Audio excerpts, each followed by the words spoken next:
Hello guys, 11वीं class term 2 economics का exam में जो जो चीजों की जरूरत है इस वीडियो में बताऊंगा। अगर आपको लगता है सर ने पूरा कोर्स खत्म करा दिया है माइक्रो इकोनॉमिक्स का और स्टैटिस्टिक्स का, जो कि मैंने करा भी दिया है, फिर भी कुछ ऐसी चीजें हैं जो तुम्हारे स्कूल में आ रही है, जैसे कि प्रोड्यूसर इक्विलिब्रियम आ रहा है। कुछ बच्चे मुझे कमेंट सेक्शन में बोल रहे हैं सर सेंट्रल प्रॉब्लम दोबारा कराओ, टाइप्स ऑफ इकोनॉमी दोबारा कराओ। मैं इस वीडियो में आपको वो सब प्रोवाइड करूंगा जिस चीज की आपको जरूरत है। अभी हाल फिलहाल टर्म 2 की उन इंपॉर्टेंट बातों पे ध्यान देंगे जो पेपर लिखते समय और पेपर की तैयारी करने से पहले तुम्हारे काम आएगी। मोस्ट वांटेड वीडियो है अब 11th क्लास के एग्जाम के लिए। गाइस, जो डिलीटेड पोर्शन के इंपॉर्टेंट टॉपिक्स हैं वो कुछ डिलीट हो गए थे, कुछ स्कूल के बच्चे कह रहे हैं कि हमारे स्कूल में आ रहे हैं, अब उनके लिए भी मैंने स्टफ प्रिपेयर किया है। एक बार इंपॉर्टेंट चीजें डिस्कस करेंगे इस वीडियो में और बाद में मैं आपको सेंट्रल प्रॉब्लम भी कराऊंगा, टाइप्स ऑफ इकोनॉमी भी कराऊंगा और प्रोड्यूसर इक्विलिब्रियम भी कराऊंगा। जिन लोगों के जो भी डाउट थे इस वीडियो के अंदर सॉल्व कर दूंगा। आपको लगता है ना यार कि मेरी सर प्रिपरेशन नहीं हुई है तो एकदम से प्रिपरेशन कैसे करूं? कुछ बच्चों को लगता है कि मैं एवरेज लेवल पे हूं, अभी कच्चा पक्का है कि प्रिपरेशन के लिए मुझे और क्या बूस्टर के तौर पर क्या करना होगा। तो उन सबके लिए ये वीडियो है। 3 कैटेगरी में मैंने यहां पर टॉपिक्स डिवाइड किए हैं। कैटेगरी 1, 2, 3 करूंगा। कैटेगरी 1 उन चीजों के लिए जो आपको पास जरूर करा देंगी, समझ रहे हो, वहां से शॉर्ट कुछ ना कुछ आएगा ही आएगा। कैटेगरी 2 आपकी प्रिपरेशन को और आगे बढ़ाएगी और कैटेगरी 3 कर लोगे तो 100% आपका पेपर उसमें से आएगा। 3 कैटेगरी में टॉपिक्स डिवाइड करूंगा और यही आपको करके जाने हैं। ठीक है गाइस, सबसे पहले शुरुआत कर रहे हैं वीडियोस की। हां, प्रोड्यूसर इक्विलिब्रियम भी करा दूंगा जो डिलीट हो चुका है इस वीडियो के एंड में, लेकिन ठीक है ना। तो सबसे पहले कैटेगरी 1 है ये। इसके अंदर देखा गया है कि लॉ ऑफ वेरिएबल प्रोपोर्शन नाम का टॉपिक प्रोडक्शन फंक्शन वाले चैप्टर से है। ये जरूर कुछ स्कूल के एग्जाम हो चुके हैं, सब में आया है और आएगा भी, तुम्हारे में भी आएगा। ये टॉपिक सबसे ज्यादा इंपॉर्टेंट है कैटेगरी 1 में। इससे रिलेटेड कैसे कैसे क्वेश्चन आते हैं वो बता रहा हूं मैं आपसे। सिंपल डायग्राम वाला क्वेश्चन आ जाएगा, उसमें बोलेगा state law of variable proportion with the help of diagram. तो गाइस, डायग्राम में आपको टीपी कर्व और एमपी कर्व दोनों बनाकर दिखाने हैं, दोनों बनाकर दिखाने हैं। ये वाला डायग्राम होता है, इसमें फेज 1, फेज 2, फेज 3 तीनों होते हैं। या फिर टेबल वाला क्वेश्चन भी आ सकता है लॉ ऑफ वेरिएबल प्रोपोर्शन से रिलेटेड। इसमें आपको टेबल बनानी पड़ेगी, पहले फिक्स फैक्टर लिखोगे, फिर वेरिएबल फैक्टर यानी लेबर लिखोगे, फिर टीपी लिखोगे, फिर एमपी लिखोगे और फिर यहां पर स्टेजेस बताओगे कि स्टेज 1, 2, 3 कौन सी है। ये सिंपल क्राइटेरिया है लॉ ऑफ वेरिएबल प्रोपोर्शन का क्वेश्चन पूछने का। लेकिन अब थोड़ा हटके क्वेश्चन आता है तो यहां से वो रिलेशनशिप पूछ सकता है एमपी और टीपी के बीच में। तो आपको लॉ ऑफ वेरिएबल प्रोपोर्शन के हिसाब से ही वो रिलेशनशिप याद भी रखना है। अगर थोड़ा और हटके क्वेश्चन आता है तो यहां पे आपको क्या बोल सकता है वो कि एक टेबल ऑलरेडी आपको क्वेश्चन में देगा न्यूमेरिकल के तौर पर। उस टेबल में आपसे बोलेगा लॉ ऑफ वेरिएबल प्रोपोर्शन की अलग अलग स्टेजेस बताओ। जो सैंपल पेपर मैंने डिस्कस किया था लाइव में आकर, फ्राइडे को किया था, उस सैंपल पेपर में ऐसा क्वेश्चन है। उसमें क्या है कि आपको वेरिएबल फैक्टर यानी लेबर और टोटल प्रोडक्ट की वैल्यू गिवन है, बहुत सारी वैल्यूज गिवन है, 0, 1, 2, 3 ऐसे लेबर की वैल्यू गिवन है और कुछ टोटल प्रोडक्ट की वैल्यू गिवन है। ऐसे में क्या करना होता है आपको, जब ये क्वेश्चन आएगा तो एमपी की वैल्यू अपने आंसर में अलग से निकालनी होगी। आपने क्या करना है, इधर लिखना है वेरिएबल फैक्टर आंसर में, फिर टीपी लिखना है, फिर एमपी लिखना है, फिर यहां पर आइडेंटिफाई करके बताना है कौन कौन सी स्टेज है, स्टेज 1, स्टेज 2, स्टेज 3, जितने भी वहां पर लागू हो रही हैं स्टेजेस उसके बारे में बताना है। तो कैटेगरी 1 का सबसे important question law of variable proportion है प्रोडक्शन फंक्शन से। कैटेगरी 1 में ही चल रहे हैं। सेकंड नंबर का जो इंपॉर्टेंट क्वेश्चन है वो है प्राइस फ्लोर। प्राइस फ्लोर को मिनिमम प्राइस सीलिंग भी बोलते हैं और price ceiling, price ceiling guys maximum price ceiling के नाम से भी जाना जाता है। प्राइस सीलिंग का डायग्राम अगर आपको याद दिलाऊं तो ऐसा है, ये प्राइस सीलिंग है ये, ठीक है। प्राइस फ्लोर का डायग्राम याद दिलाऊं तो ऊपर से लाइन आती है, ये प्राइस फ्लोरिंग है।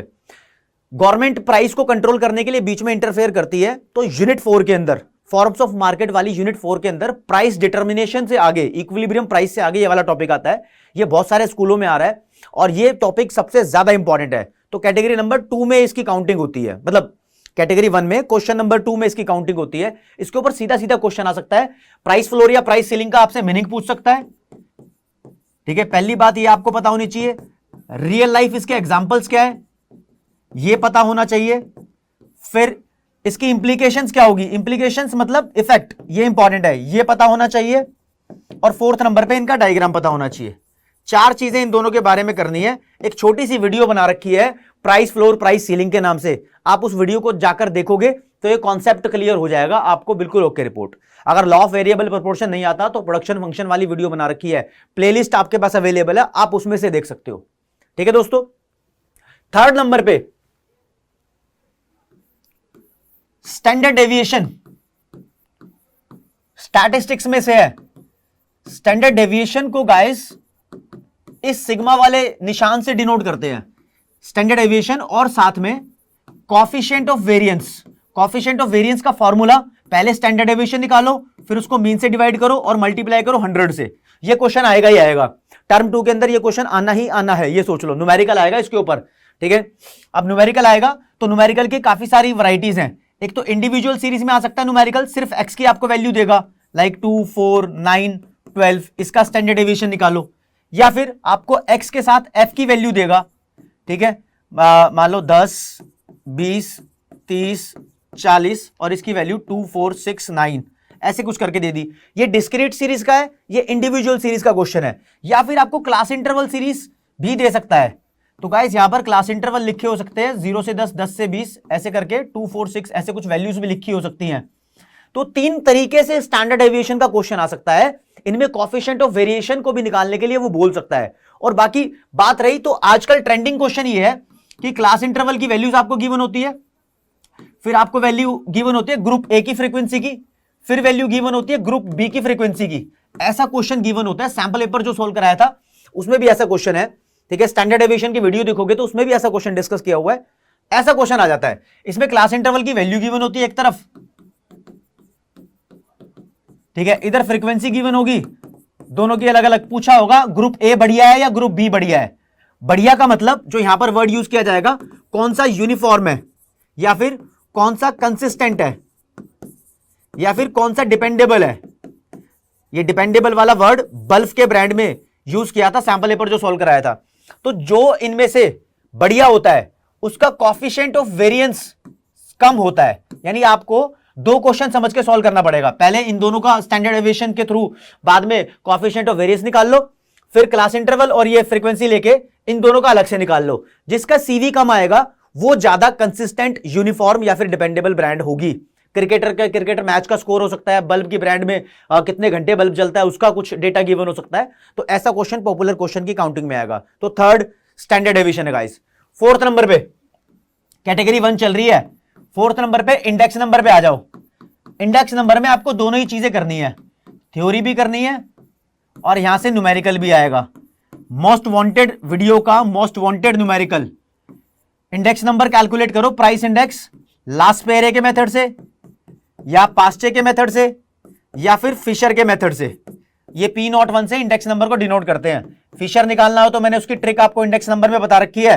कोई बड़ा फॉर्मूला याद करने की जरूरत नहीं है, छोटे से फॉर्मूले से काम हो जाता है। ये स्क्वायर रूट का फॉर्मूला भी कुछ सेकंडों में आसान बन जाता है। तो यहां से इन तीनों में से एक का मोस्ट वांटेड रहता है। अगर तुम्हारे स्कूल के अंदर ये नहीं आया, तीनों में से लास्ट पेरे पास्चे फिशर में से कुछ कैलकुलेट करने के लिए नहीं आया, तो गाइस एक वर्ड देगा वो कंज्यूमर प्राइस इंडेक्स निकालो। इसको कॉस्ट ऑफ लिविंग इंडेक्स भी बोलते हैं। जब भी ये निकालना है तो इसको निकालने के 2 मेथड होते हैं। एक फैमिली बजट मेथड, उसके थ्रू इस वाले फॉर्मूले से निकलता है, और दूसरा मेथड होता है एग्रीगेटिव मेथड। तो एग्रीगेटिव मेथड यही लास्ट पेरे वाला फॉर्मूला लगा देना, लास्ट पेरे आई कंज्यूमर प्राइस इंडेक्स कहलाता है वहीं से, ठीक है। तो यहां से तुम्हारा काम आसान हो जाएगा। ये 3 न्यूमेरिकल करके जरूर जाना, और पेपर अगर बहुत आसान आ जाएगा तो प्राइस रिलेटिव निकालना आ जाएगा। प्राइस रिलेटिव बहुत टुच्ची सी चीज है, ठीक है। फिर थ्योरी में इस चैप्टर से यार थ्योरी जरूर आएगी, थ्योरी जरूर आएगी। कुछ कुछ स्कूलों में तो देखा जा रहा है जो सीबीएसई को फॉलो नहीं कर रहे, वो अपना ही डिलेटेड पोर्शन बना रहे हैं। वो कह रहे हैं कि न्यूमेरिकल नहीं आएगा इस चैप्टर से, सिर्फ थियरी आएगी। तो थियरी में सबसे इंपॉर्टेंट क्या है? सबसे इंपॉर्टेंट है difficulties in the construction of index number. Difficulties को आप यहां पर प्रॉब्लम्स भी बोल सकते हो। तो प्रॉब्लम्स में क्या क्या प्रॉब्लम आती है? पर्पस डिफाइन करना मुश्किल होता है, बहुत सारे फॉर्मूला इंडेक्स नंबर को कैलकुलेट करने के, कौन सा फॉर्मूला इस्तेमाल करे वो मुश्किल होता है, कौन सा प्राइस ले, रिटेल प्राइस अलग है, होलसेल प्राइस अलग है, वो प्रॉब्लम होती है। तो गाइस कुछ ऐसी 4-5 प्रॉब्लम करके चले जाना, इंडेक्स नंबर में बता रखी है आपको। फिर इसकी इंपॉर्टेंस बोलो या एडवांटेज बोलो, ठीक है, इंडेक्स नंबर की ये करनी बहुत जरूरी है। इंपॉर्टेंस में आपको अगर बात बताऊं तो ये बिजनेस पर्सन के काम भी आती है, पॉलिटिशियन के काम भी आती है, गवर्नमेंट के काम भी आती है। ये प्राइस लेवल यानी मनी की वैल्यू को चेक करने के काम भी आती है। ये कुछ फर्म्स के आउटपुट डिसाइड करने के काम भी आती है कि आउटपुट पहले से कम करना है या ज्यादा प्रोड्यूस करना है। ये काम आती है वेजेस और सैलरी को डिसाइड करने में भी, तो इसकी इंपॉर्टेंस जरूरी है। डिफिकल्टी में एक इंपॉर्टेंट पॉइंट होता है selection of base year. Base year मतलब रेफरेंस ईयर, तो कौन सा बेस ईयर हम ले, यानी नॉर्मल ईयर लेना चाहिए जिसमें कोई ज्यादा अप्स एंड डाउन्स ना हो, कोई नेचुरल क्लाइमेटीज ना आई हो, या रिसेशन या डिप्रेशन जैसी चीजें ना हुई हो, तो इसका अलग से क्वेश्चन 3 नंबर का बन सकता है। तो इंडेक्स नंबर तो आपके लिए एक ऐसी चीज है जिसको छोड़कर तुम जा ही नहीं सकते, यहां से क्वेश्चन 100% आना ही आना है। अभी उन लोगों के लिए बता रहा हूं जो टर्म 2 सीबीएसई के हिसाब से प्रिपेयर कर रहे हैं, फिर जब ये खत्म हो जाएगा जिसका जो भी डिलीट हुआ होगा वो सब चीजें इस वीडियो के अंदर कवर कर दूंगा, ठीक है। कैटेगरी नंबर 1 के ही टॉपिक चल रहे हैं। 5वें नंबर पे आ जाओ, कोरिलेशन।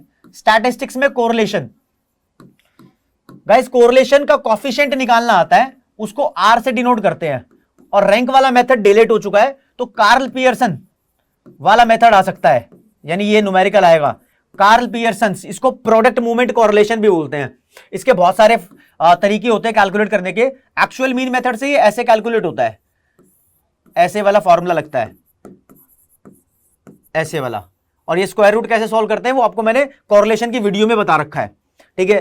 कार्ल पियर्सन का न्यूमेरिकल के थ्रू कोरिलेशन कोएफिशिएंट कैलकुलेट करना आएगा, और इसके पूरे नंबर जब मिलेंगे जब तुम आंसर निकाल के कंक्लूजन लिखोगे, यानी आंसर अगर तुम्हारा 0 से कम है तो आप बोलोगे देयर इज नेगेटिव रिलेशन, और 0 से ज्यादा है तो बोलोगे positive relation. Max to max इसका आंसर +1 हो सकता है, जब +1 होगा तो परफेक्ट पॉजिटिव रिलेशन होगा, और जब मिनिमम टू मिनिमम इसका आंसर -1 होगा तो -1 के केस में आप कमेंट करोगे कंक्लूजन में there is a perfect negative correlation between X and Y, या फिर जो भी 2 वेरिएबल गिवन होंगे। अगर आंसर 0 आता है तो आप बोलोगे दोनों वेरिएबल्स के बीच में कोई भी रिलेशनशिप नहीं है। ये कैटेगरी है। मैं ये नहीं कह रहा कि मैंने बोला है कि पूरा चैप्टर करो, अभी कैटेगरी 1 के अंदर ये इंपॉर्टेंट चीजें आपको मैंने बताई है, ठीक है ना। कैटेगरी 1 का लास्ट टॉपिक, छठा टॉपिक आपको बता रहा हूं, यह है guys features of perfect competition, ठीक है ना। परफेक्ट कंपटीशन के अलावा मोनोपोली और ओलिगोपोली और मोनोपोलिस्टिक कंपटीशन वो सब डिलीट हो गए हैं, ठीक है ना। परफेक्ट कंपटीशन बचा है। इसकी फीचर्स 3 से 4 फीचर्स जरूर लर्न करके जाना, और इसकी पहली फीचर तो मैं आपको याद दिलाऊं तो large number of buyers and sellers होते हैं, ठीक है। इसकी इंप्लीकेशन इसके एक्सप्लेनेशन में लिखते हैं कि इसकी वजह से ना तो बायर ना सेलर कोई भी प्रिवेलिंग प्राइस को चेंज नहीं कर पाएगा, इंफ्लुएंस नहीं कर पाएगा। दूसरा, यहां पे होमोजीनियस प्रोडक्ट बेचा जाता है जो हाइट वेट कलर साइज में सिमिलर होता है। तीसरा, यहां पे कोई रेस्ट्रिक्शन नहीं होती एंट्री एग्जिट की, फ्रीडम ही फ्रीडम होती है, कोई लीगल रेस्ट्रिक्शन नहीं है। इस वजह से एक फर्म लॉन्ग रन के अंदर यहां पर नॉर्मल प्रॉफिट अर्न करती है, ये वर्ड इंपॉर्टेंट है, नॉर्मल प्रॉफिट वाला, ओके। यहां पर परफेक्ट नॉलेज होती है बायर्स और सेलर्स को कंपटीशन के बारे में, प्रोडक्ट के बारे में, हर चीज के बारे में। इस वाली फॉर्म ऑफ मार्केट में एवरेज रेवेन्यू और मार्जिनल रेवेन्यू एक दूसरे के बराबर होते हैं, और डिमांड होती है perfectly elastic. Demand perfectly elastic क्यों होती है? It is because of homogeneous product, ठीक है। ये कुछ रिवीजन के तौर पर भी मैंने आपको बातें बताई हैं। तो सबसे बेसिक कैटेगरी 1 करके जाओगे तो सबसे बेसिक बातें हो जाएगी। अब आएंगे कैटेगरी 2 के कंटेंट पे, ठीक है। कैटेगरी 2 के कंटेंट पे गाइस, तो यहां हेडिंग मैंने 2 डाल दिया है, कैटेगरी 2 के क्वेश्चन है। अगर आपने एक बार कैटेगरी 1 प्रिपेयर कर ली है तो कैटेगरी 2 पे आ जाना। हम माइक्रो से स्टार्ट करेंगे, फिर स्टैट्स के टॉपिक्स पे आएंगे, ठीक है ना। कैटेगरी 2 में सबसे इंपॉर्टेंट कॉस्ट वाले चैप्टर से आ जाओ, ठीक है। कॉस्ट वाले चैप्टर से, रेवेन्यू वाले चैप्टर से, और आ जाओ प्रोडक्शन फंक्शन वाले चैप्टर से। तीनों चैप्टर की मिक्स अगर बात कर ले तो यहां पर 2 बातें बनती है। पहला, रिलेशनशिप्स। रिलेशनशिप भाई बहुत सारे हैं, इसके डर के रहना पड़ेगा आपको, तो चैप्टर वाइज क्लियर करना। रिलेशनशिप बहुत सारे हैं, और कुछ न्यूमेरिकल्स भी हैं। न्यूमेरिकल्स कैसे हैं वो बता देता हूं। रेवेन्यू का चैप्टर तो 15 मिनट में खत्म कर रखा है, वीडियो में आप देख सकते हो। प्रोडक्शन और कॉस्ट थोड़ा सा लंबा है। रिलेशनशिप लाइक बोल दिया, टीपी और एमपी में रिलेशन बताओ, लॉ ऑफ वेरिएबल प्रोपोर्शन से रिलेटेड है। एसी एमसी में रिलेशन बताओ, एवीसी एमसी में रिलेशन बताओ, ठीक है ना। टीवीसी और एमसी में रिलेशन बताओ, ये तो कॉस्ट वाले के तरीके से बोल दिया। टीआर एमआर में रिलेशन बताओ, ठीक है। ये कुछ रिलेशनशिप है। रिलेशनशिप का क्वेश्चन जरूर बनेगा। अगर आपको ये बहुत डिफिकल्ट लग रहा है, कॉम्प्लेक्स लग रहा है, तो इस टॉपिक को आप रिटेन करके रख सकते हो कि जब तुम पूरी प्रिपरेशन कर लोगे तो लास्ट में रिलेशनशिप वाले क्वेश्चन करने शुरू करोगे, ठीक है ना, ताकि टाइम बचे तो ये सब कुछ कर लो, क्योंकि ज्यादा करना पड़ेगा यहां पर गाइस। लेकिन न्यूमेरिकल्स की प्रैक्टिस जरूर कर लेना। कॉस्ट का न्यूमेरिकल आ सकता है, प्रोडक्शन का या एआर एमआर टीआर का, जैसे कि एआर एमआर और टीआर साथ में आउटपुट की वैल्यू दे देगा। इनमें से कुछ भी वैल्यूज खाली दे देगा, उनको कैलकुलेट करना पड़ सकता है। ऐसा ही कॉस्ट के साथ हो सकता है, ऐसा ही प्रोडक्शन वाले चैप्टर में टीपी, एमपी और एपी की वैल्यूज दे सकता है। तो यहां से न्यूमेरिकल भी बन सकता है। तो कैटेगरी नंबर 2 में फर्स्ट टॉपिक मैंने आपको बताया। सेकंड नंबर का टॉपिक देख लो। सेकंड नंबर के टॉपिक में गाइस, इलास्टिसिटी ऑफ सप्लाई का न्यूमेरिकल।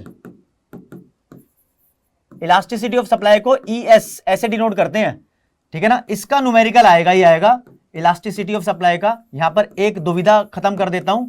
इलास्टिसिटी ऑफ सप्लाई को कैलकुलेट करने का फॉर्मूला होता है percentage change in quantity supplied upon percentage change in price of on good.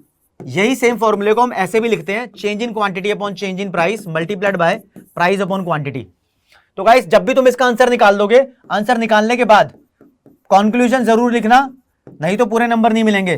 Conclusion में आप बताते हो कि सप्लाई आपकी ज्यादा इलास्टिक है या कम इलास्टिक है, या यूनिट इलास्टिक है या परफेक्टली इलास्टिक है या परफेक्टली इनइलास्टिक है। तो यहां से इलास्टिसिटी ऑफ सप्लाई का न्यूमेरिकल, ये question number 2। Question number 3, factor affecting supply, determinants of supply भी बोलते हैं।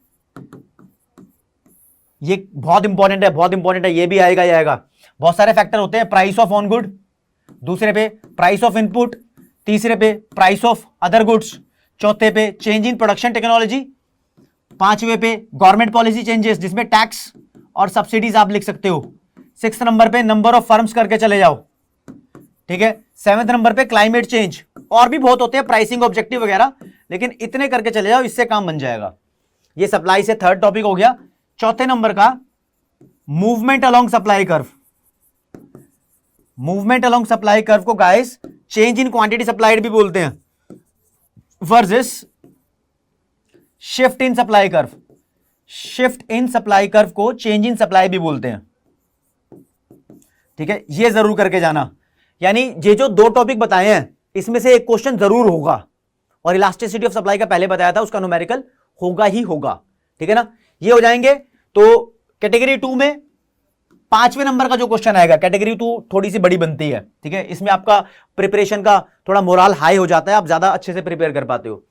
तो एक टॉपिक है फॉर्म्स ऑफ मार्केट में एप्लीकेशंस या simple applications of the tools of demand and supply. यहां पर क्या होता है, ये इक्विलिब्रियम प्राइस है ओपी, इक्विलिब्रियम क्वांटिटी है ओक्यू। आपको यहां बताना पड़ता है कि अगर ये सप्लाई के अंदर इंक्रीज और डिक्रीज हो तो इक्विलिब्रियम प्राइस पर क्या फर्क पड़ेगा। इसके ऊपर पूरी वीडियो बना रखी है रेडीमेड, एक वीडियो के अंदर पूरा चैप्टर क्लियर है ये, ठीक है। ये क्वेश्चन जब आएगा तो दोस्तों 5 नंबर का आएगा, लॉन्ग आंसर क्वेश्चन में आएगा। इसको छोड़ के जाना रिस्क लेने के बराबर है, तो ये जरूर करना, इसको करना, ठीक है ना। ये बहुत इंपॉर्टेंट है। अब आ जाते हैं कैटेगरी 2 के छठे टॉपिक पे, जो आपको करके ही जाना है। छठे नंबर पे अब स्टैटिस्टिक्स से बातें होने लग जाएंगी, ठीक है। स्टैटिस्टिक्स में आप स्कैटर डायग्राम मत छोड़ना, ठीक है ना। मतलब हाँ करने लायक है, स्कैटर डायग्राम कर लेना। ये कैटेगरी नंबर 2 के अंदर मैंने इस क्वेश्चन को डाला है, ठीक है। बाकी स्टैटिस्टिक्स में से इतना कुछ नहीं डाला। तो गाइस ये कैटेगरी नंबर 2 थी। इससे तुम्हें आइडिया लग गया होगा कि कितनी चीजें आपको अच्छे तरीके से करनी है। 40 नंबर का पेपर आएगा, 2 कैटेगरी कर जाओगे तो कम से कम 30 नंबर तक की बात हो जाएगी आपकी, कम से कम 30 नंबर तक की बात हो जाएगी। जो 2 कैटेगरी के क्वेश्चन बता दिए आपको मैंने, पूरी माइक्रो और स्टैटिस्टिक्स में इंपॉर्टेंट चीजें डिस्कस कर ली हैं, ठीक है ना। अब अगर कैटेगरी नंबर 3 की बात करें, यानी ये लास्ट कैटेगरी बनाई है मैंने, ठीक है ना। इस कैटेगरी के क्वेश्चन करोगे तो पूरा पेपर आ जाएगा। तो इस कैटेगरी के अंदर फिर दोबारा माइक्रो इकोनॉमिक्स से शुरुआत करते हैं। तो सबसे पहले प्रोडक्शन फंक्शन क्या होता है। गाइस प्रोडक्शन फंक्शन एक टेक्निकल रिलेशनशिप है फिजिकल इनपुट और फिजिकल आउटपुट में, ठीक है। इसको डिनोट ऐसे करते हैं, इक्वेशन देनी जरूरी है। प्रोडक्शन ऑफ गुड एक्स यानी quantity of good x is the function of, यहां पर कोई भी इनपुट लिख दो, लाइक लेबर और कैपिटल। ये प्रोडक्शन फंक्शन की इक्वेशन है, ये देनी बहुत जरूरी है। शॉर्ट रन प्रोडक्शन फंक्शन और लॉन्ग रन प्रोडक्शन फंक्शन दोनों के बारे में आपको यहां पर पता होना चाहिए। पता होना चाहिए यहां पर आपको डिफरेंस आ सकता है कॉस्ट वाले चैप्टर से फिक्स्ड कॉस्ट और वेरिएबल कॉस्ट में। फिक्स्ड कॉस्ट और वेरिएबल कॉस्ट ना लिखने की जगह वो ये भी लिख सकता है टीएफसी और टीवीसी में अंतर बताइए। तो इनके बीच का अंतर आ सकता है। कैटेगरी 3 के टॉपिक्स चल रहे हैं, ठीक है, मतलब ये कर लोगे तो फिर तो सोने पे सुहागा, कोई दिक्कत ही नहीं है, ठीक है। और कॉस्ट वाले चैप्टर में से कोई भी कर्व पे कमेंट पूछ सकता है, कर्व की शेप का एनालिसिस पूछ सकता है। मैं आपको आइडिया देता हूं यहां पर क्या पूछ सकता है। पहला पूछ सकता है एएफसी कर्व की शेप कैसी होती है, तो गाइस एएफसी कर्व की शेप डाउनवर्ड स्लोपिंग होती है। और बोले तो एएफसी कर्व कभी भी एक्स एक्सिस को टच नहीं करता, एएफसी कर्व कभी भी वाई एक्सिस को टच नहीं करता। ऐसा क्यों? इसके पीछे कारण पता होना चाहिए। Because TFC remains constant, AFC की हर एक कहानी के पीछे टीएफसी है, ठीक है। एएफसी की इस वाली स्पेशल शेप को रेक्टेंगुलर हाइपरबोला भी बोलते हैं। सैंपल पेपर सोल्व कराया था, उसके अंदर इससे रिलेटेड क्वेश्चन था, ठीक है। तो जैसे जैसे एक फर्म अपना आउटपुट एक्सपेंड करती है, प्रोडक्शन बढ़ाती है, वैसे वैसे एएफसी की वैल्यू कम होती रहती है। एएफसी की वैल्यू कम होती रहेगी चाहे टीएफसी की वैल्यू कांस्टेंट रहे, ठीक है ना। टीएफसी को आउटपुट से डिवाइड करेंगे तब एएफसी कैलकुलेट होता है ना। तो ये कर्व के कमेंट के ऊपर बात हो गई है, ठीक है। दूसरा क्वेश्चन आ सकता है कि जो टीवीसी कर्व है वो ऐसा यानी इनवर्स एस शेप का क्यों होता है? पहले डिक्रीजिंग रेट से बढ़ता है फिर इंक्रीजिंग रेट से बढ़ता है। एसी कर्व यू शेप का क्यों होता है? पहले फॉल करता है फिर राइज करता है। एमसी कर्व भी यू शेप का क्यों होता है? एवीसी कर्व भी यू शेप का क्यों होता है? ठीक है, इन सभी कर्व की शेप के पीछे जो कारण है, इसके पीछे नहीं, इनके पीछे, जो कि मैं बात करूं एसी, एमसी, एवीसी, टीवीसी या शॉर्ट रन में टीसी, इन सब के पीछे कारण है लॉ ऑफ वेरिएबल प्रोपोर्शन। सबका रीजन आप लिख सकते हो। आपसे पूछ लेगा why MC curve is U shaped in the short run, तो आप बताओगे it is because of the operation of the law of variable proportion. सभी समस्याओं का समाधान है, यानी इस चैप्टर में जितने भी कर्व्स थे कॉस्ट वाले में, सबके लिए एएफसी को छोड़कर आप लॉ ऑफ वेरिएबल प्रोपोर्शन को जिम्मेदार ठहरा सकते हो। इवन रेवेन्यू वाले कर्व में भी, ठीक है ना। तो यहां पर कर्व के ऊपर कमेंट एक इंपॉर्टेंट सेक्शन है कैटेगरी 3 में। जब तुम सब कुछ इंपॉर्टेंट चीजें कर लेते हो ना, थोड़ा पानी पीता रहो बीच बीच में, तो ये चीजें रह जाती हैं। तो ये चीजें जरूर करनी है, कर्व के ऊपर कमेंट वगैरह। तो गाइस कोस्ट का चैप्टर हाल फिलहाल इस तरीके से आपका धीरे धीरे कवर भी होने लगेगा, ठीक है। अब आ जाएंगे रेवेन्यू वाले चैप्टर पे। रेवेन्यू वाले चैप्टर में देखो सबके स्कूलों में अलग अलग है, एआर, एमआर और टीआर, सबके स्कूलों में कह रहा हूं, सब डिफरेंट एरियाज के जिनके डिफरेंट कोर्सेज हैं, ठीक है। उसमें एआर की शेप कैसी होती है? एआर की शेप नॉर्मली ऐसी होती है, इनवर्स यू शेप, ठीक है। परफेक्ट कंपटीशन में AR parallel to X axis होता है, इम्परफेक्ट कंपटीशन में एआर डाउनवर्ड स्लोपिंग होता है। और आपको पता होना चाहिए एआर अपने आप में प्राइस है, प्राइस और एआर दोनों की वैल्यू बराबर है। एआर कर्व को डिमांड कर्व भी बोलते हैं, ठीक है ना। MR curve, generally MR curve U shaped होता है, इनवर्स, ठीक है। परफेक्ट कंपटीशन में पैरेलल टू एक्स एक्सिस और इम्परफेक्ट कंपटीशन में डाउनवर्ड स्लोपिंग। टीआर कर्व की बात करें तो टीआर कर्व बिल्कुल टीपी कर्व की तरह होता है और परफेक्ट कंपटीशन में कांस्टेंट रेट से इंक्रीज होता है और इम्परफेक्ट कंपटीशन में ये ऐसा हो जाता है, पहले डिक्रीजिंग रेट से इंक्रीज करेगा और फिर फॉल करना शुरू कर देगा। तो ये कुछ शेप है रेवेन्यू वाले चैप्टर से, ठीक है। और सीबीएसई के हिसाब से अगर बताऊं तो ये इम्परफेक्ट कंपटीशन में इन कर्व्स की शेप क्या होती है, ये डिलीट हो चुकी है, ठीक है ना। आपको सिर्फ ये ध्यान रखना है परफेक्ट कंपटीशन में क्या शेप्स होती हैं और जनरल क्या शेप है, ठीक है जी। फिर छोड़ के मत जाना price determination under perfect competition, price determination under perfect competition, ये सबसे इंपॉर्टेंट क्वेश्चन कहा जाता था। लेकिन जब से प्राइस सीलिंग और प्राइस फ्लोरिंग जैसे टॉपिक तुम्हारे सिलेबस के अंदर ऐड हो गए, ये टॉपिक थोड़ा हल्का हो गया, मतलब इससे क्वेश्चन थोड़े कम पूछे जाने लगे, क्योंकि ज्यादा इंप्लीकेटिव टॉपिक यार प्राइस फ्लोर और प्राइस सीलिंग है, जो रियल लाइफ के अंदर इंप्लीमेंटेशन देता है, ठीक है ना, उससे इसलिए ज्यादा आने लग गए। लेकिन फिर भी हटके इसके ऊपर क्वेश्चन आए तो लॉन्ग आंसर क्वेश्चन आ सकता है, जहां पर market supply curve, market demand curve को कट करते हैं। This point is called market equilibrium point. इसके सामने जो प्राइस होता है ये इक्विलिब्रियम प्राइस है, इसके नीचे जो क्वांटिटी होती है इक्विलिब्रियम क्वांटिटी है, इसके ऊपर वाला ये सारा एरिया एक्सेस सप्लाई है, इसके नीचे वाला सारा एरिया एक्सेस डिमांड है। तो ये डायग्राम कंप्लीट बनता है। इक्विलिब्रियम प्राइस करके आ सकता है कि इक्विलिब्रियम प्राइस क्या होता है वो एक्सप्लेन करो, ठीक है ना। तो this is also very important question, बहुत इंपॉर्टेंट है, ठीक है ना। तो माइक्रो इकोनॉमिक्स के यहां से हो जाती है। अब आते हैं थर्ड कैटेगरी चल रही है, एक सेकंड लगेगी गाइस, हाँ थर्ड कैटेगरी चल रही है। स्टैटिस्टिक्स के कुछ क्वेश्चन पे आते हैं। स्टैंडर्ड डेविएशन का न्यूमेरिकल तो देखो आएगा ही आएगा भाई, यहां से आ सकती है इसकी थ्योरी भी, थ्योरी आ सकती है। स्टैंडर्ड डेविएशन में 3 थ्योरी के क्वेश्चन बनते हैं। एक तो इसका मीनिंग बनता है, मीनिंग में आप साफ बोल सकते हो it is a square root of variance. Standard deviation is the square root of variance, ठीक है। तो इतना सॉल्व हो जाता है। बाकी इसकी डेफिनेशन अगर लिखनी हो तो आप बोलते हो कि x और x बार की दूरी का स्क्वायर को अगर n से डिवाइड कर दो और इसका स्क्वायर रूट, ऐसे फॉर्मूला होता है एक्चुअल मीन मेथड से। इसके ऊपर डेफिनेशन बनाई हुई है, तुम्हारे बुक के अंदर स्टेटमेंट में लिखी हुई है। इसकी मेरिट्स हो सकती है, फायदा क्या है कि ये सारी वैल्यूज के ऊपर बेस्ड होता है। इसकी डीमेरिट्स आ सकती है। सबसे पहली डीमेरिट जो तुम्हें लगती होगी ना इसकी ये है कि it is very difficult to calculate, बहुत मुश्किल होती है स्टैंडर्ड डेविएशन को कैलकुलेट करने में। हाँ, ये डीमेरिट ही काउंट करती है, न्यूमेरिकल वर्जन में ऐसे ही बोलते हैं। भाई पढ़ाते पढ़ाते प्यास लगती है, थोड़ा बहुत पानी पीना ही पड़ता है, ठीक है ना। तुम भी पढ़ रहे होंगे तो तुम भी पानी पी लो भाई, ठीक है ना। तो ये स्टैंडर्ड डेविएशन से यहां था। कोरिलेशन से अगर थ्योरी आएगी, कोरिलेशन से अगर थ्योरी आई तो थ्योरी में सबसे पहले आपसे पॉजिटिव कोरिलेशन का मीनिंग पूछ सकता है, नेगेटिव कोरिलेशन का मीनिंग पूछ सकता है। पॉजिटिव कोरिलेशन का मतलब जब दोनों वेरिएबल्स सेम डायरेक्शन में जा रहे हो, चाहे दोनों बढ़ रहे हो या दोनों कम हो रहे हो। नेगेटिव कोरिलेशन का मतलब जब एक बढ़ रहा हो दूसरा कम हो रहा हो, या एक कम हो रहा हो दूसरा बढ़ रहा हो। नेगेटिव कोरिलेशन में दोनों वेरिएबल्स एक दूसरे के अपोजिट मूव करते हैं। तो पॉजिटिव और नेगेटिव कोरिलेशन का आपसे मीनिंग पूछ सकता है, या फिर पूछ सकता है आर की वैल्यूज के बारे में। आर की वैल्यू +1 है तो क्या होगा, -1 है तो क्या होगा, 0 है तो क्या होगा।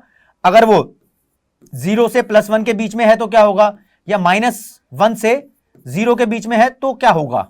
तो गाइस यहां पर नेगेटिव रिलेशन काउंट होता है, ये पॉजिटिव कोरिलेशन है, यहां पर नो कोरिलेशन है, परफेक्ट नेगेटिव कोरिलेशन है, परफेक्ट पॉजिटिव कोरिलेशन है। ये degrees of coefficient of correlation कहलाती हैं। आर को बोलते हैं कोएफिशिएंट ऑफ कोरिलेशन, ठीक है। ऐसा क्वेश्चन पूछ सकता है, या फिर आपसे एग्जांपल पूछ सकता है। पॉजिटिव कोरिलेशन का एग्जांपल दो।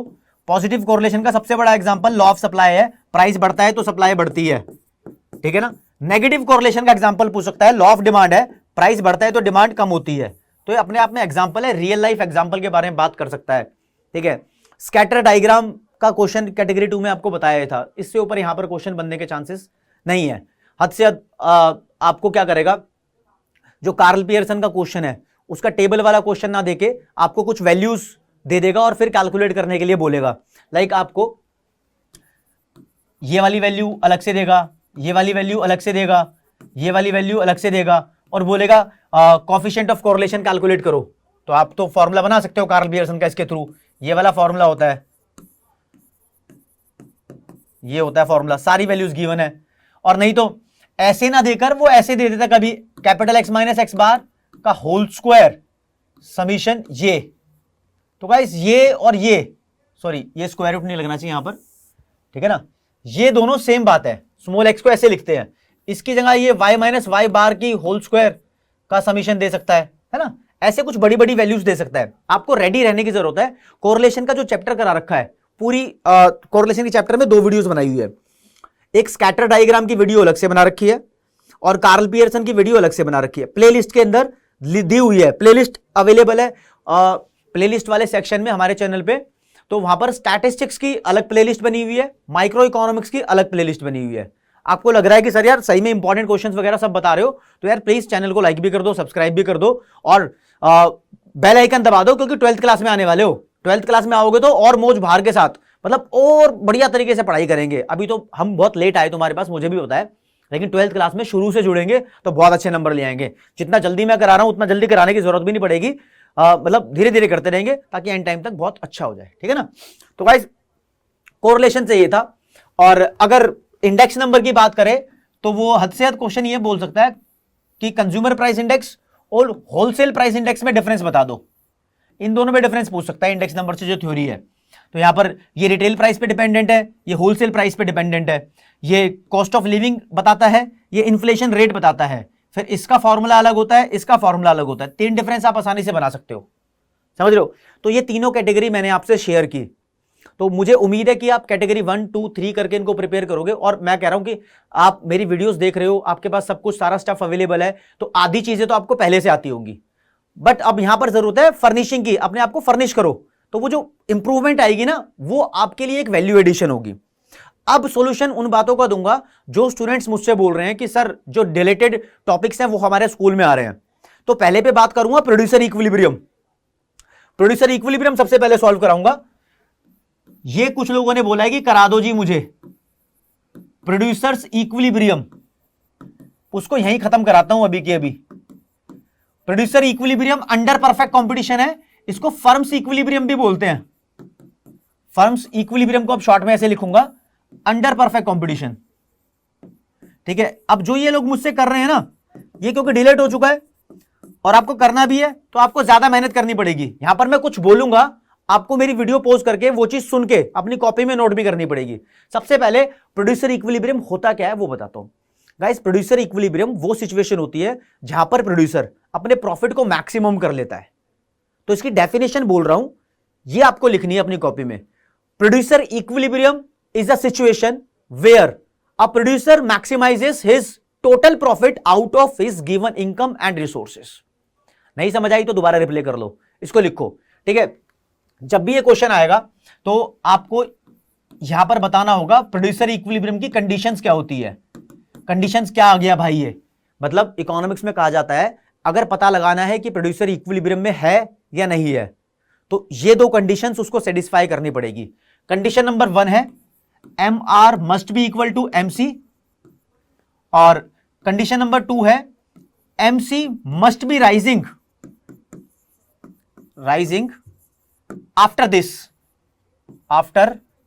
दिस मतलब M R is equal to M C. M R M C के बराबर होने चाहिए और इस इक्वालिटी के बाद एम सी की वैल्यू बढ़नी चाहिए। वैसे परफेक्ट कॉम्पिटिशन में इसका डायग्राम भी है।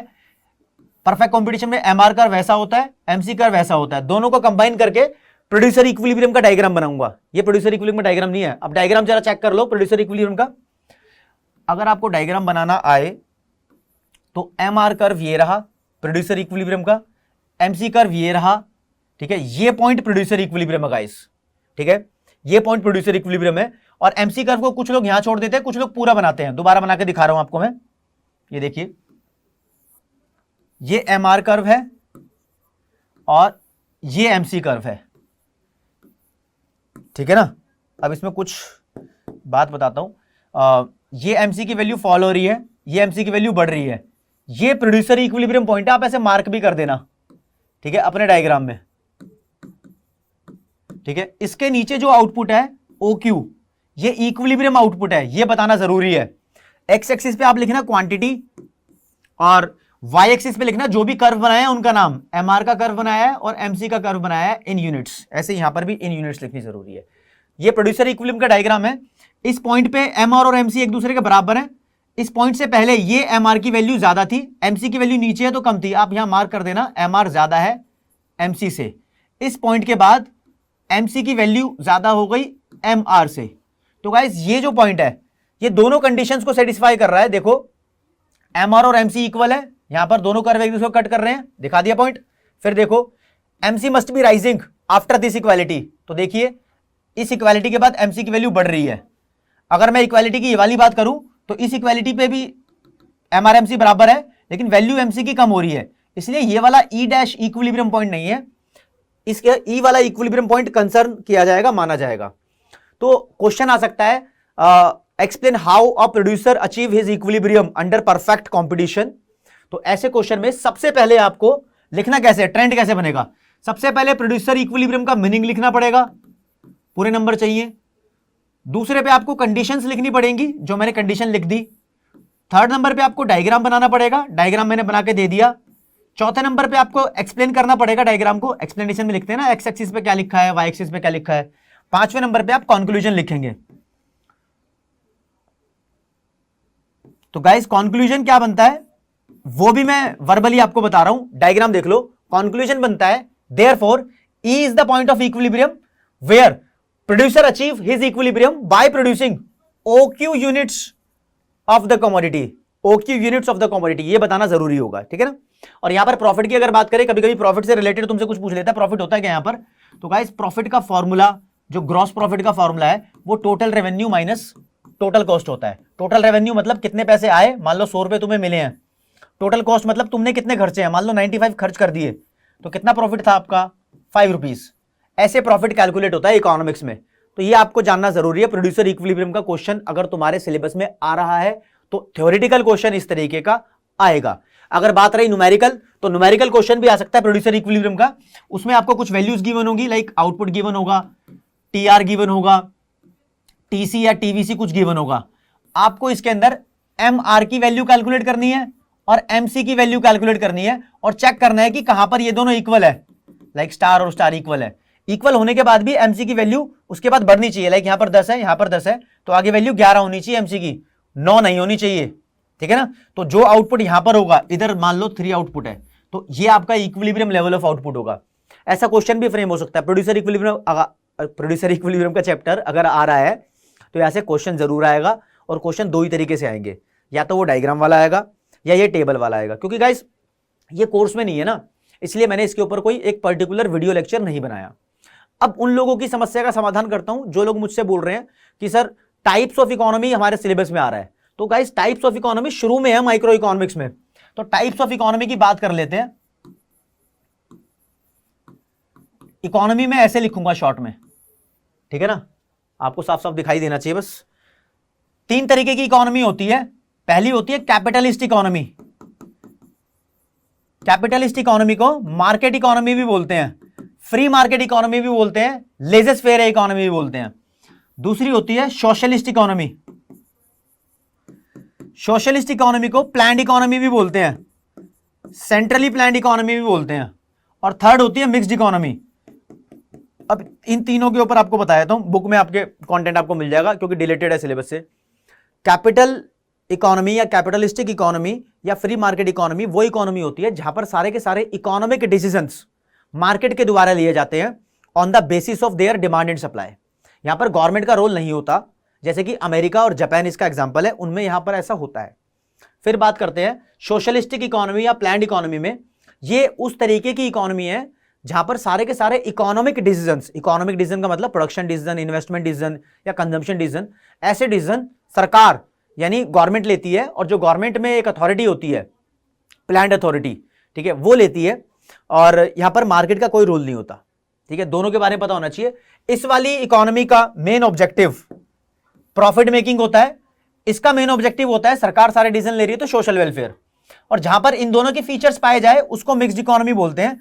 इसका एग्जांपल इंडिया है, ठीक है। सोशलिस्टिक इकोनॉमी का एग्जांपल आप चाइना, रशिया, चेकोस्लोवाकिया ये सब मान सकते हो, ठीक है। तो गाइस मिक्स्ड इकोनॉमी का एग्जांपल इंडिया। यहां पर मार्केट और गवर्नमेंट दोनों मिलकर इकोनॉमिक डिसीजंस को लेते हैं। यहां पर साइमल्टेनियस ऑब्जेक्टिव होता है कि सोशल वेलफेयर भी प्रमोट करना है और प्राइवेट सेक्टर का प्रॉफिट भी मैक्सिमाइज करना है, दोनों चीजों को एक साथ रखना है यहां पर, ठीक है। तो ये 3 टाइप्स ऑफ इकोनॉमी आपको करनी है, इनका मीनिंग और इनका ऑब्जेक्टिव, और थर्ड नंबर पे यहां पर इकोनॉमिक प्रॉब्लम को सॉल्व कैसे किया जाता है। तो कैपिटलिस्टिक टाइप ऑफ इकोनॉमी में इकोनॉमिक प्रॉब्लम या सेंट्रल प्रॉब्लम को सॉल्व किया जाता है on the basis of price mechanism. Price mechanism मतलब डिमांड और सप्लाई की सहायता से। सोशलिस्टिक इकोनॉमी में एक कमेटी बनाई जाती है जिसका नाम है सेंट्रली प्लान्ड अथॉरिटी। तो ये अथॉरिटी प्लानिंग के बेसिस पे इकोनॉमिक प्रॉब्लम को सॉल्व करती है। इन दोनों का इंपॉर्टेंट है, ठीक है। यहां पर दोनों को मिक्स करके प्रॉब्लम को सॉल्व किया जाता है। मिक्स्ड इकोनॉमी इतनी इंपॉर्टेंट नहीं है, ज्यादा कैपिटलिस्टिक इकोनॉमी और सोशलिस्टिक इकोनॉमी आपके लिए इंपॉर्टेंट है। ओके गाइस, फिर कुछ लोग कह रहे हैं सर सेंट्रल प्रॉब्लम्स बताओ। सेंट्रल प्रॉब्लम बता देता हूं भाई, सेंट्रल प्रॉब्लम भी बात कर लो क्योंकि वो चीज रिलेटेड है। तो मैं अब ये समय मिला है तो आपके डाउट्स को क्लियर करने के लिए मैं इन चीजों के अंदर आपको कवर अप कराना चाहता हूं। तो गाइस सेंट्रल प्रॉब्लम्स की अगर बात करें तो ये 3 होती हैं, आपको पता ही है। सारी की सारी प्रॉब्लम चॉइस से रिलेटेड है। चॉइस मतलब सिलेक्शन, आपको चूज करना पड़ेगा, ठीक है। पहली प्रॉब्लम की बात करते हैं। पहली प्रॉब्लम का नाम है व्हाट टू प्रोड्यूस। तो ये कहती है कि ये बड़ा मुश्किल है कि कौन सी कमोडिटी का प्रोडक्शन किया जाए, क्योंकि हमारे देश में प्रोडक्शन करने के लिए मिलियंस ऑफ गुड्स है। तो आप इस प्रॉब्लम के एक्सप्लेनेशन में सबसे पहले लिखोगे this problem is related with the choice of the goods to be produced as there are millions of goods in the economy to be produced. फिर लिखेंगे आप इसके अंदर कौन कौन सी गुड्स है प्रोड्यूस करने के लिए। एग्जांपल 1-2 गुड्स का एग्जांपल दे दो, लाइक ऐसे लिख दो। नंबर 1 पे capital goods like tractor machinery किसका प्रोडक्शन करे, कंज्यूमर गुड्स टूथपेस्ट शुगर किसका प्रोडक्शन करे, वॉर टाइम गुड्स भी हो सकती है गन पिस्टल डिफेंस गुड्स किसका प्रोडक्शन करे। एग्जांपल देने के बाद थर्ड लाइन लिखोगे, अगर एक बार ये समस्या का समाधान हो जाए, मतलब पता लग जाए तुम्हें कि कौन सी कमोडिटी का प्रोडक्शन करना है, तो फिर एक नई समस्या खड़ी हो जाती है कि उस कमोडिटी का कितनी क्वांटिटी में प्रोडक्शन करे। तो हाउ मच टू प्रोड्यूस भी इसके साथ ही जुड़ी है, यानी what quantity of the commodity to be produced. तो वो एक सेंट्रल प्रॉब्लम है। मेन लाइन ये है, this problem is related with the choice of goods to be produced, because बहुत सारी गुड्स होती है प्रोडक्शन करने के लिए। नेक्स्ट नंबर पे सेकंड सेंट्रल प्रॉब्लम है how to produce. How to produce जो टेक्नोलॉजी की प्रॉब्लम है, यहां पर भी चॉइस की प्रॉब्लम है, सारी की सारी चॉइस से रिलेटेड है। तो गाइस यहां पर बात करनी पड़ेगी आपको, ये चॉइस ऑफ प्रोडक्शन टेक्निक की प्रॉब्लम है, यानी यहां पर हम डिसाइड करते हैं कि कौन सी टेक्निक से प्रोडक्शन होना चाहिए। तो पहली लाइन ये लिखने के बाद, यानी this problem is related with the choice of production technique, फिर आप बताओगे यहां पे टाइप्स ऑफ प्रोडक्शन टेक्निक। दो तरीके की टेक्निक हमारे पास अवेलेबल है, पहली लेबर इंटेंसिव टेक्निक, दूसरी कैपिटल इंटेंसिव टेक्निक। इंटेंसिव का मतलब ज्यादा होता है, तो लेबर इंटेंसिव टेक्निक वो है जहां पर लेबर ज्यादा लगेगी और कैपिटल कम। कैपिटल की जगह आप मशीनरी भी बोल सकते हो। कैपिटल इंटेंसिव टेक्निक वो है जहां पर कैपिटल यानी मशीन ज्यादा लगेगी, लेबर कम लगेगी। तो यहां पर इतना ही एक्सप्लेन करके आप 3 नंबर ले सकते हो। 3 नंबर की अकेली प्रॉब्लम आ सकती है। थर्ड नंबर की प्रॉब्लम है फॉर हुम टू प्रोड्यूस।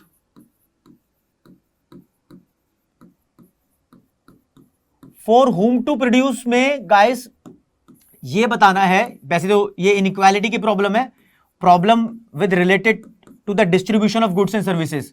यहां पर डिस्ट्रीब्यूशन की बात कर रही है, जो भी आपने प्रोडक्शन किया है वो रिच सेक्शन ऑफ सोसाइटी के लिए किया है या पुअर सेक्शन ऑफ सोसाइटी के लिए किया है। तो basically this problem is related with the distribution of goods and services जो कि प्रोड्यूस हो चुकी है। यहां पर भी चॉइस लेनी पड़ती है, ठीक है। अलग अलग बुक में इसके अलग अलग एक्सप्लेनेशन है, 2-3 लाइन इसके ऊपर भी कर सकते हो।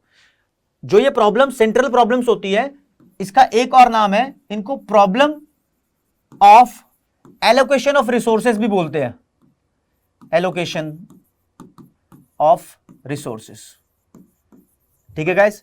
लेकिन ये चीज अलग है कि इकोनॉमिक प्रॉब्लम आ जाए। What is economic problem? तो वो इकोनॉमिक प्रॉब्लम नहीं है। इकोनॉमिक प्रॉब्लम अगर आए तो it is the problem of making choices, that's it. It is the problem of making choices. तो थोड़ा सा अंतर आपको पहचानना पड़ेगा, ठीक है ना गाइस। ये तुम्हारे कमेंट सेक्शन के अंदर आ रहा था कि इन चीजों को सर एक्सप्लेन कर दो, तो मैंने अपने तहे दिल से इस वीडियो को बनाया है। मतलब मुझे लगा था कि बहुत ज्यादा जरूरत है और मैंने उसी टीचिंग स्टाइल से पढ़ाया कि हैंड टू हैंड लिखना, जैसा तुम्हारे स्कूल में या फिर ऑफलाइन कोचिंग सेंटर में कहीं पर ऐसा होता होगा। तो पूरी मैंने रियल टच देने की कोशिश की है। तो गाइस उम्मीद करता हूं आपको अगर चीजें मेरी अच्छी लगी हो या मेरे एफर्ट्स ठीक ठाक लग रहे हो कि हाँ लव सर लवली तरीके से पढ़ा रहे हैं, प्यार प्रेम हमारा बना रहे, 12th क्लास में आपका साथ दूं, हर तरीके से बना रहूंगा आपके साथ में, समझ रहे हो। तो इस वीडियो को अपने फ्रेंड से भी शेयर कर दो जो तुम्हारे पक्के दोस्त हैं, या क्लास में आजकल व्हाट्सएप के ग्रुप्स वगैरह बने हुए हैं, वहां भी शेयर कर दो जो तुम्हारी क्लास से रिलेटेड है, ठीक है। वीडियो को लाइक कर दो। कमेंट सेक्शन में मुझे बताओ कि और क्या चीजें हैं जो तुम्हें सीखनी है, ठीक है, जिसकी मैंने वीडियो नहीं बनाई, ऐसी और कौन सी चीजें हैं जो तुम्हें चाहिए, वो चीजें बताओ, फिर मैं उसके ऊपर भी वीडियो बनाऊंगा।